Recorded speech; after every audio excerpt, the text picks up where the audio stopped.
Olá pessoal, tudo bem? Eu sou Priscila Pinheiro, professora de História, historiadora do Museu Mariano Procópio e uma das curadoras das atuais exposições da instituição.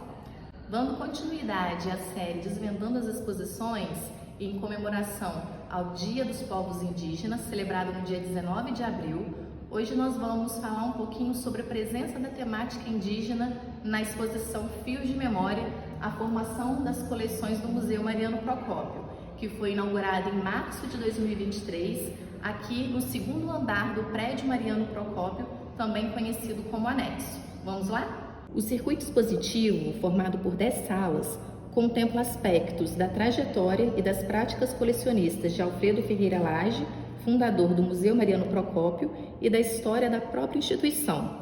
A última sala da exposição Fios de Memória aborda o papel e os desafios dos museus na contemporaneidade. Assim, ela coloca em evidência a questão ambiental, aborda as temáticas indígena e afro-brasileira e apresenta as instituições museológicas como produtoras de conhecimento e importantes espaços não formais de educação. Ao tratar da temática indígena, essa sala, que fala dos museus na atualidade, ela busca testar a presença dos povos indígenas no Brasil contemporâneo, mostrando que esses povos não fazem parte somente do período colonial, do passado, mas que eles fazem parte também da história do tempo presente. Se de um lado nós temos uma urna funerária datada do período pré-colonial, ou seja, um objeto que atesta a presença dos povos indígenas no território como anterior à chegada dos europeus na América.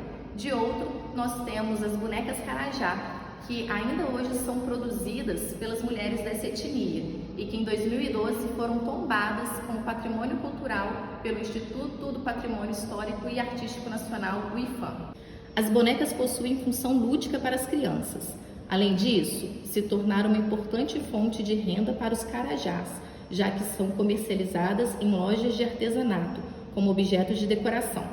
Entretanto, muito mais que isso, elas são instrumentos pedagógicos e de socialização, utilizados na educação dos mais jovens. Ao representarem a vida cotidiana, a fauna da região em que vivem, os mitos e rituais da etnia, as bonecas reproduzem a estrutura social, cultural e familiar do povo carajá. Enquanto brincam com elas ou observam sua produção, as meninas aprendem a ser carajá. O seu reconhecimento como patrimônio material amplia o conceito de patrimônio cultural e reforça a importância das culturas das comunidades indígenas. Além dos itens carajá, essa sala também tem em exposição aqui objetos de outras etnias, como por exemplo da etnia Guarani Kaiowá, Funiô e Waiwai. A presença dessas etnias indica a diversidade cultural dos povos indígenas do Brasil. Ao sinalizar o local de origem dos objetos etnográficos provenientes de Pernambuco, Mato Grosso do Sul, Tocantins e Pará, as legendas revelam a presença de etnias indígenas em diferentes estados do país.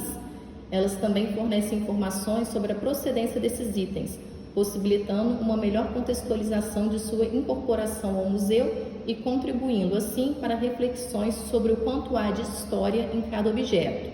Qual é sua origem? Qual foi o seu uso? Foi elaborado por quem? Para quem? Como ele chegou ao museu? Por quê?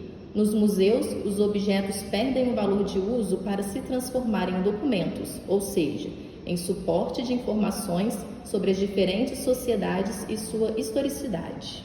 A última sala do circuito expositivo, aqui da Fios de Memória, deixa claro que as questões indígenas são problemáticas museológicas do presente. Como instituições de preservação, pesquisa e comunicação, os museus eles têm a responsabilidade de provocar o debate sobre as temáticas indígenas com os diferentes grupos da sociedade, não apenas produzindo conhecimento sobre essas populações, essas sociedades, mas também divulgando de forma colaborativa e participativa o conhecimento produzido por elas.